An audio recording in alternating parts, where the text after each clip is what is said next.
Hey, what's going on, guys? My name is Dr. Boyce Watkins, and I'm from the Black Financial Channel on drboycetv.com.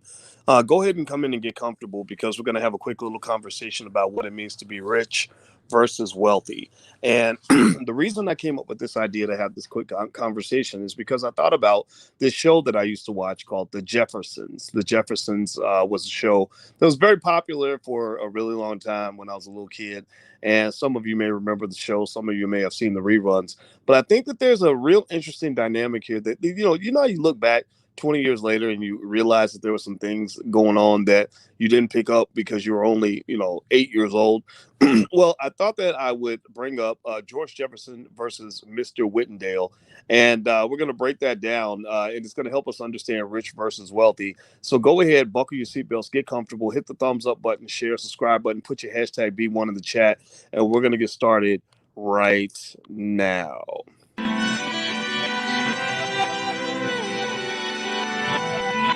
Here we are, clan the isms, cataclysm great. Our people out here struggling, trying to make it in this state. Everybody out here doing it, but we the ones too late.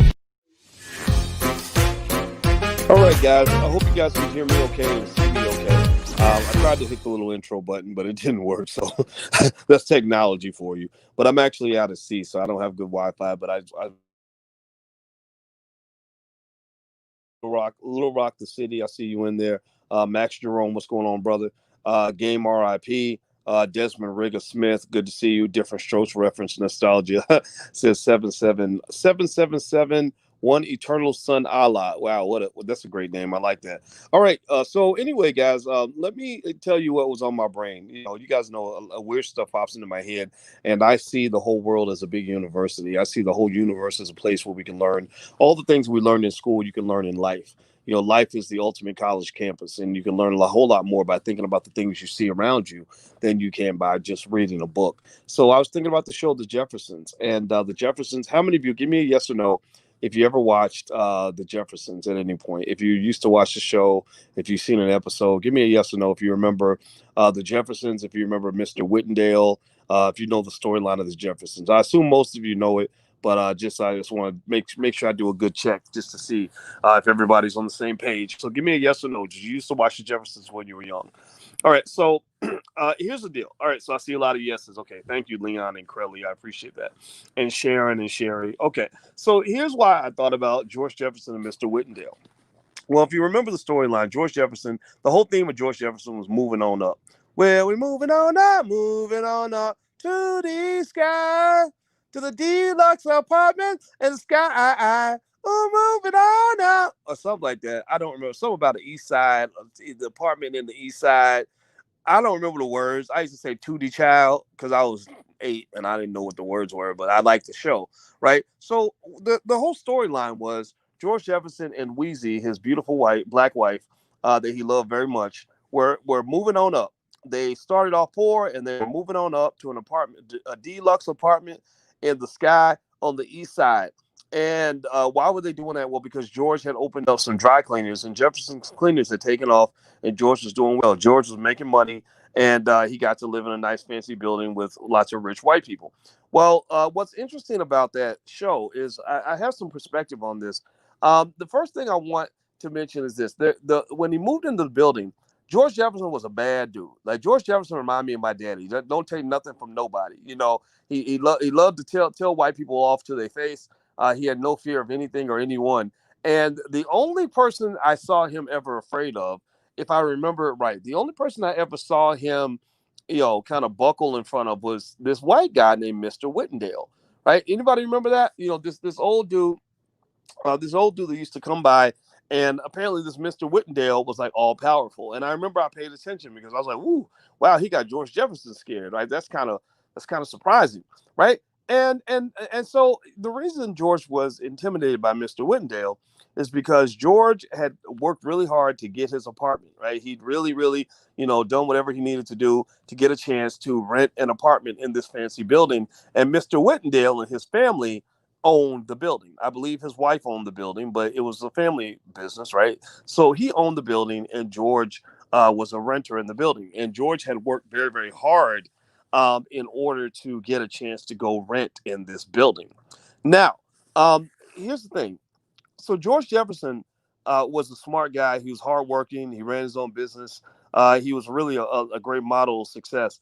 And I think a lot of us are little George Jeffersons. You know, we started from the bottom. Now we're here, or at least you're on your way there. If you're not there yet, you're going to get there. Just keep doing what you're doing. I promise you, these things that we're talking about are going to work for you because you're already thinking differently. Just the fact that you're sitting here listening to me right now means you think different. I'm not here for everybody. I'm here for the people that want to do better. And also, a lot of us started off, in the struggle. I don't know if anybody else in the room knows what it's like to be poor. Anybody else remembers eating a bologna sandwich with no bologna, or boiling hot water and putting anything in that water just to make it into something you can eat, or maybe having your cereal where you didn't have any milk and you had to put water in your cereal or whatever it is, right? Like a lot of us started in those places, and now we're doing better, right? We've made different choices. We're smarter than our parents, and we've gone to the next level. So a lot of us are like little George Jeffersons. We don't take no stuff from white people. We also work our butts off to run our businesses, and we want to leave a legacy to our children. But what I realized is I said, it's really interesting to me that when you talk about level one versus level two, George Jefferson might have been level one. Maybe we started level zero. George Jefferson's level one. I kind of felt like Mr. Whittendale was level two. Now, this is not no white supremacy stuff, right? He was not level two because he was white, because George Jefferson didn't take stuff from white people. He would tell them off in a minute. Mr. Whittendale to me was kind of a level two, because I said, why is George Jefferson so scared of this man? Well, he was scared of this man because he was the renter and Mr. Whittendale owned the building. Now, George wasn't a bad investor. George owned his own business, so he was making big money from that. He had a stockbroker, so he invested in the stock market. So he was taking care of two out of the three pillars of wealth. The three pillars of wealth are stock market investing, entrepreneurship, and owning stock market investing, entrepreneurship, and owning real estate. So the only area where George did not, at least on the surface, appear to be participating in one of the pillars of wealth is through real estate. He took this tremendous pride in being able to rent an apartment building that was owned by Mr. Whittendale. So that's the one area where I'd have to critique a George Jefferson kind of setup. And there's another actual critique I'm going to lay out in a minute. But the one critique I would have is that it almost takes us back to the civil rights movement.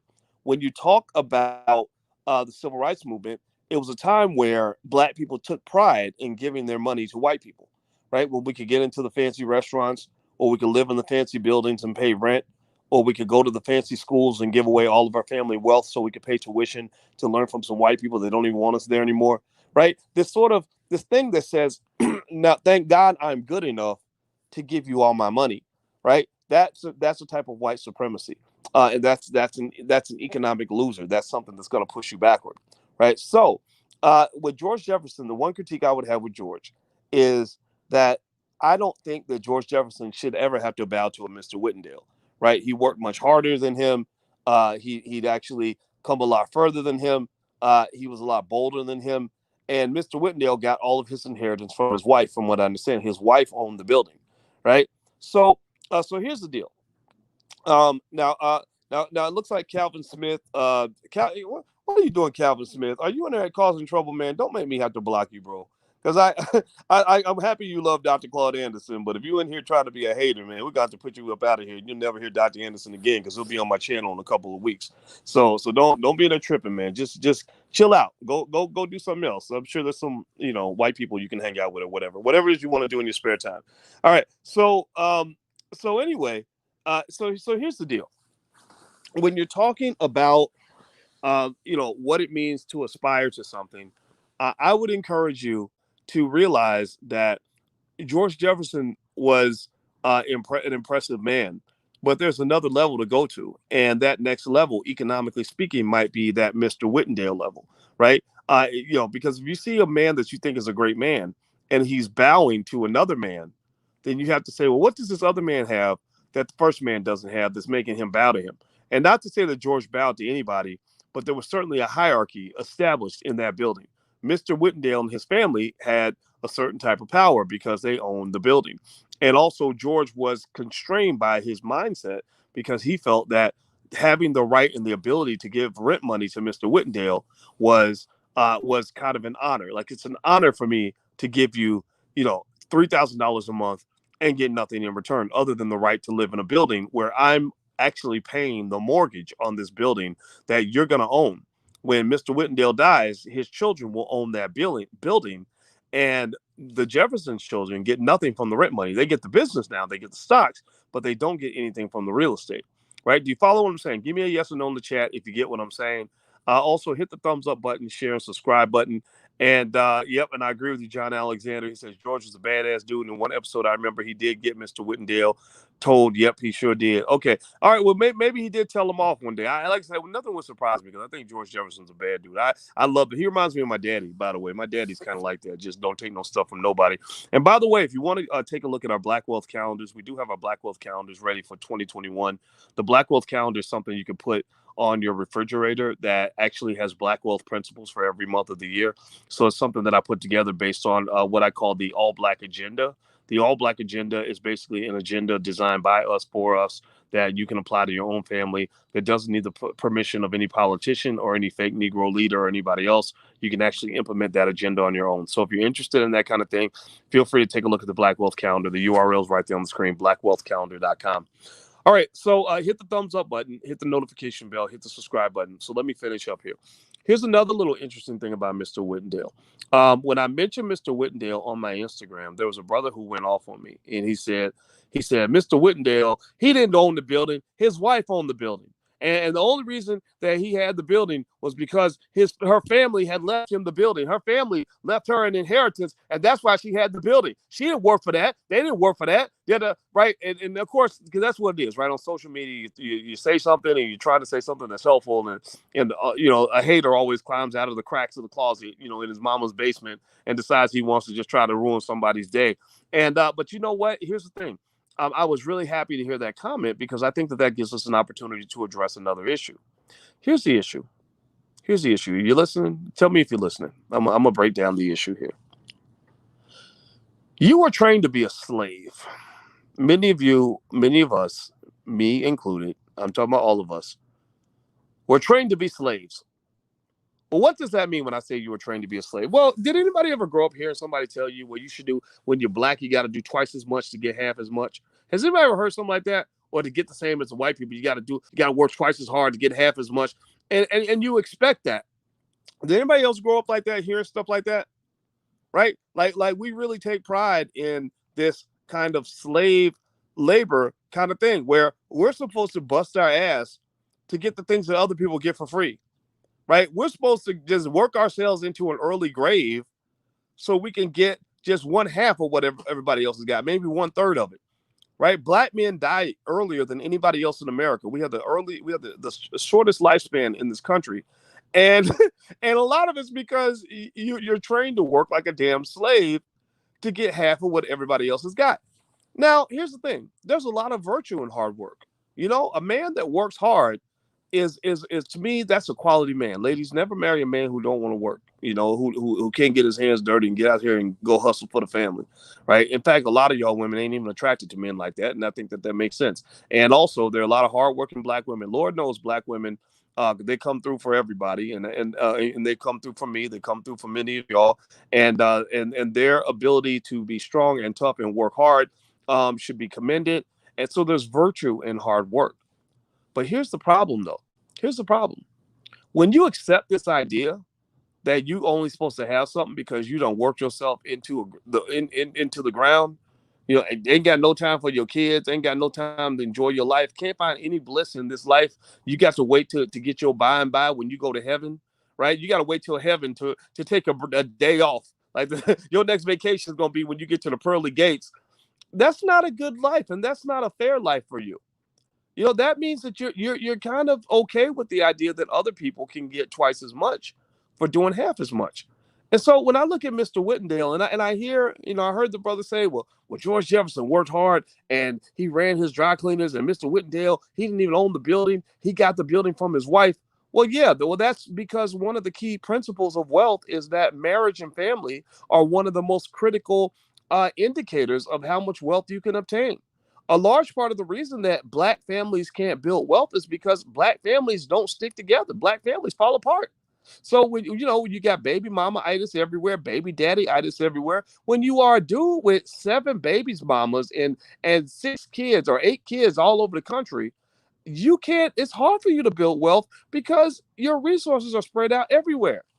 If you are a woman who's got four babies daddies and only two of them or one of them are paying child support, then you're going to have a really hard struggle, right? So I'm not making fun of that. I'm just saying that in a lot of cultures that actually build wealth, they actually understand that you keep that family together. You take your time, you pick the right person, and then you work it out, you figure it out, you work through it. When I asked my daddy's been married to my mama 46 years, and I said, Daddy, what's the secret to staying married for 46 years? How did you do it? I mean, most people can't even stay married for 45 minutes. How'd you stay married for 46 years? I thought he was gonna say some more deep, profound stuff, right? He didn't say anything deep. He said the way you stay married 46 years is you keep coming home every day and you don't get divorced. And that sounds simplistic, but what he's really saying is that a commitment is a commitment is a commitment. See, people don't believe in commitment. People don't know what commitment is. People think commitment means I'm going to do this until I get uncomfortable, or I'm going to do this until I meet a girl with a bigger booty, or I'm going to do this until you start getting on my nerves, or I'm going to do this until I have a bad 3 months. You know, people don't know what commitment is. And the reason I encourage you to consider what commitment means to you is because marriage and family is one of the greatest processes for the transfer of wealth in all of existence. Can you dig it? Can you dig it? Just say I dig it if you get what I'm saying. Can you dig it? What I'm talking to you about right now. So when you diss Mr. Whittendale and say, well, only reason he got that wealth is because he got it from his wife. Yeah, a lot of wealthy people get wealth from their spouses, male and female, male and female. Tell your daughters, like, look, if they got the choice between two men equal in every category, and one's building wealth and the other one's throwing wealth away, pick the wealth builder. Pick the guy who's going to have something. Don't be picking the man that's going to sit around and throw all your family's money away. That guy's a sucker. Don't marry a sucker. That's one of the reasons people are here struggling, because you're marrying suckers. Anyway, let me keep going. Do me a favor, hit the thumbs up button, hit the share button, hit the subscribe button. And there's a URL for our Black Wealth Bootcamp. If you're interested in this kind of thing, we have another Black Wealth Bootcamp cohort that starts January 7th. For 24 more hours, you can actually get 72% off. We've never done a 72% off discount ever. We haven't done a boot camp in 5 years, but it was very popular. We may not do another one for a while. So if you're interested in joining us for the January 7th cohort, feel free to go to blackwealthbootcamp.com. Hit the thumbs up button, hit the share button, hit the subscribe button. So Mr. Whittendale got his money from his wife, and the brother who was mad, who basically got mad at me for saying that you want your children to be Mr. Whittendale. A lot of us are in the George Jefferson category, right? You're hustling, you're busting your butt, etc. Well, here's another thing about Mr. Whittendale that I want you to pay attention to. This is why I want your children to be a Whittendale. Not because I think Mr. Whittendale's better because he's white. Not because I want them to act like this dude. I don't know anything about this guy. I'm talking about in the position to have the freedom and the power that he had, right? Do you follow what I'm saying? Please listen. So the other thing that he mentioned when he was complaining about my analogy is he said, well, Mr. Whittendale, he didn't just get his money from his wife, but they got all their money from an inheritance. Somebody gave them that money, right? Well, did you guys know that wealth is supposed to be inherited? Did you guys know that you are supposed to leave your children assets? Did y'all know that? Or did you think that it was natural for you to die and have your kids begging the church to do a GoFundMe account just so they can bury your trifling ass because you didn't even get life insurance? Like really, for real. I mean, don't get me wrong. I was probably a little harsh when I said that. I didn't mean to be harsh because some people just don't know. But you didn't know, now you know. If you don't know, now you know that you're supposed to leave assets to your children. Your children are supposed to have a better life than you. There's no virtue in telling your child you need to start with nothing, just like I did. I mean, sure, don't get me wrong. Those of us who started with nothing, like my daddy, my daddy that raised me, when he dies, I'm sure he'll leave me something, right? Because he's a smart, responsible man. But my biological daddy died, lived, and ain't left me nothing, right? Didn't leave me anything, right? So a lot of us are used to that. A lot of us think that that's normal. That's not normal. You're supposed to have an inheritance that you can build off of, and the thing is that we get so stuck in this victim category that we turn ourselves sometimes into a pack of haters. Like, you hate rich people, you hate people that are doing better than you hate people who have it easier than you hate people because because they mama and their daddy stayed married and took care of them like a family. Maybe you're mad at people because their family gave them assets and your parents left you debts, right? And so rather than being a hater, I encourage you to get in a position where you become hated rather than being a hater. I'd rather be hated than be a hater, right? So you're always going to have haters. The more success you have, the more you do the right thing, the more you plan and prepare and succeed, and the more you take care of your children, the more haters you will have. Just be prepared. That's what's going to occur. Haters are attracted to success the way flies are attracted to, you know, you know, you know what I'm going to say. I'm trying not to cuss. I'm practicing not cussing so much, but but here's the deal. When you talk about um that whole idea, I mean, that guy's comment I thought was so poignant, where he complained. He said Mr. Whittendale didn't really own the building. His wife owned it, and she got it all through an inheritance. Well, that's the way it's supposed to be. Your children are supposed to inherit something. I had a friend who, which she was black. She grew up, without much, like a lot of us did, and she was stunned because she had a coworker, a white boy, and every time they got their paycheck, this white boy would take his money and go to Vegas or whatever, and he would just waste his money, or he'd take his check and buy a new motorcycle. And she'd be like, "Don't you got bills to pay?" And he said, "Oh no, my bills are paid. My grandparents died and left me a building." His grandparents left him a building, which probably cost 1/10 of what it was worth by the time they left it to him, right? So here's the deal, Mr. Whittendale, this guy that George Jefferson, bowed to almost. I mean, was very intimidated by. He owned the building. George was paying the rent, so George was paying the mortgage, but Mr. Whittendale was getting the assets. That's why you don't, that's why renting should not be a permanent state of existence. Renting is supposed to be temporary before you become an owner. So George is hustling, running his businesses, paying Mr. Whittendale's mortgage. Mr. Whittendale has a wife who had an inheritance where he had enough money where he didn't have to go to work every day. So every morning, George gets up and goes to work. Mr. Whittendale gets up and eats breakfast and then maybe goes back and takes a nap because he doesn't have anywhere he has to go. So that person who is in a position where their money is working for them is the person who's won the game. You see, the goal is not to work for a white man for your entire life. I hope that we've understood this. I hope that in the many conversations you and I've had, give me a yes or no if you understand at least that part. That your goal in all of this wealth game is not to go work for a white man for your whole life. Your ancestors did that during slavery, and now you do the same thing. The difference is you get paid to do it, but they were unpaid, and they also were forced to work for the same person or whoever they were. They didn't have a choice of which plantation they wanted to work on. You get to choose your plantation. So the difference between you and your ancestors is they're forced to stay on the same plantation. You get to choose your plantation. They were unpaid, you were paid, right? But if you listen to most people and you say, "Hey, let's take today off. Let's go to the mall. Let's go hang out." They can't do it. What are they going to say? They're going to say, "Well, I got to go to work." You say, "Well, wait a minute. You don't have to go to work. Who said you have to go to work? There's no law saying you have to go to work." They would say, "Well, how else am I going to survive?" Right? Which pretty much means you have to go to work, which pretty much makes you a slave. When you get to the point where you have to do something and you have no choice, then you're a slave. I mean, there's no difference. Do you follow what I'm saying? That's what it is. So here's the point. So Lloyd, I am making my point, but if it takes too long for me to make my point, then I invite you to leave. Please leave if I take too long to get to the point, because I know I'm a long-winded motherfucker. But if I'm long-winded, then it's because I'm being long-winded because I have to make the point in a certain way. So if I'm too long-winded, then please, I invite you, my brother, please get the fuck out, because I'm not the guy for you. I really want to make sure I do this because I'd like to invite people to leave, because I'm not here to just give you the same old rinky-dink bullshit that you get from other places. I'm here to break some shit down for you so you'll understand what the hell's going on, so that you'll stop believing the nonsense that exists out here in this world. So here's the point. So basically, when you're talking about wealth and you're talking about working, this whole model that you've been trained with from birth, this whole model that you were given as a child, is a really messed up model. It's a really fucked up model. It's a model that says that your job in life is to go rent an apartment for life and pay somebody's rent.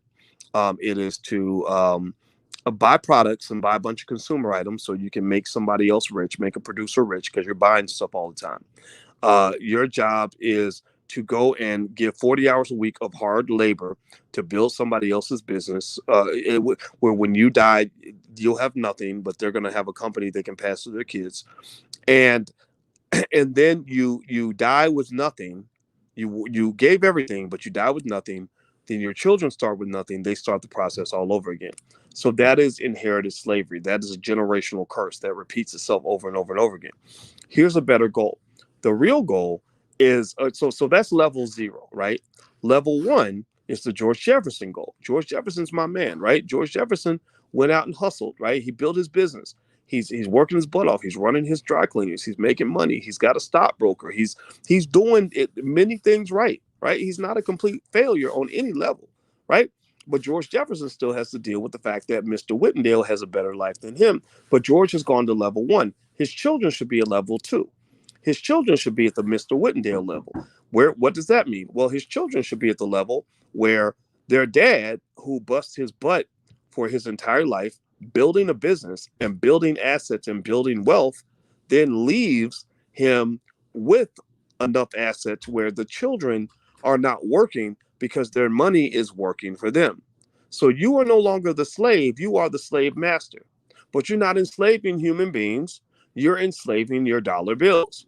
Your slaves, your plantation workers are your dollar bills. You've got assets that you've deployed, and you're putting this money out there into different assets and different investments that are going to generate additional income for you. You put out $1 million, your $1 million comes back with friends, right? Do you know that that Warren Buffett, for example, who started off as a middle class kid, he didn't start off super, he didn't start off poor, but he didn't start off nearly as rich as he is right now.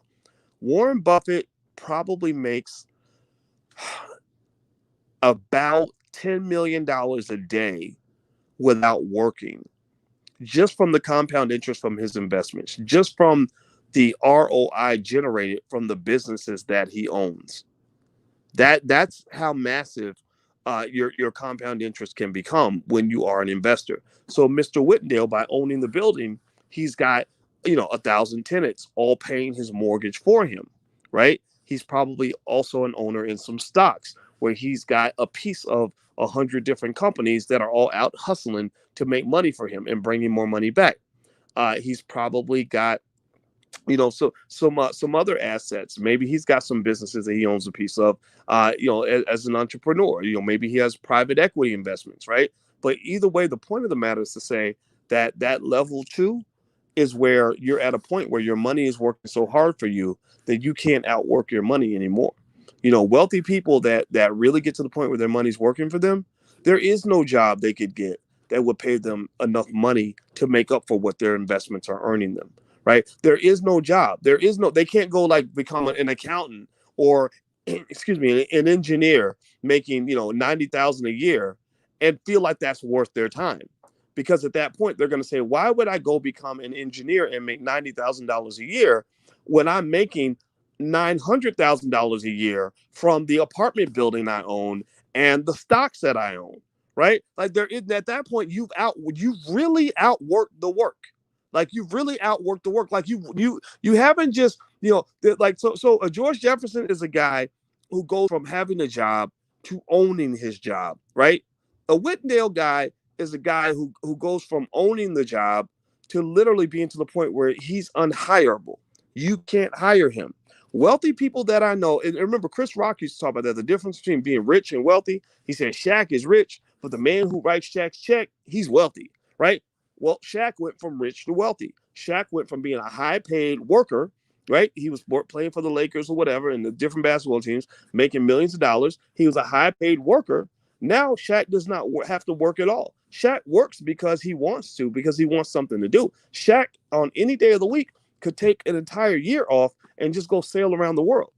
Do you follow what I'm saying? Do you get what I'm saying? So when you learn the tools of wealth, it gives you the ability to kind of know what levels you want to go to, so that even if you don't get to that Whittendale level in your life, you can guarantee it's very easy under specific steps and instructions for you to get your children in that Mr. Whittendale role by the time they're 25, 30 years old. That is not hard to do. That is very straightforward, very direct. So, because remember, Mr. Whittendale didn't get to where he was from his hard work. He got there because of somebody else's work that was done before him, where the bed was laid before he was even born. Do you follow what I'm saying? Give me a yes or no if you get what I'm saying. Do me a favor. Please hit the thumbs up button, hit the share button, hit the subscribe button. If you haven't done it yet, you can text the word Boyce to 31996. Text Boyce to 31996 if you'd like to get text notifications when we go live. And also, like I said, the Black Wealth Bootcamp starts on January 7th. Feel free to take a look. For 24 more hours, it's 72% off. We've never offered a discount that large. We won't offer another one for another year, but that's kind of a Black Friday thing. So feel free to take a look at that. And then also, if you want something that is that's free, feel free to go do our Black Stock Market Challenge. If you want to learn about stock market investing, the blackstockmarketchallenge.com. That's the URL. It's right there on the screen. Okay, guys. Well, I got to run. Thank you for listening.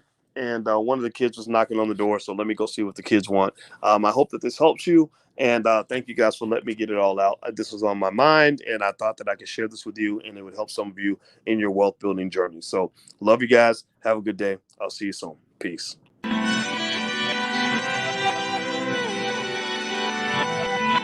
Here we are,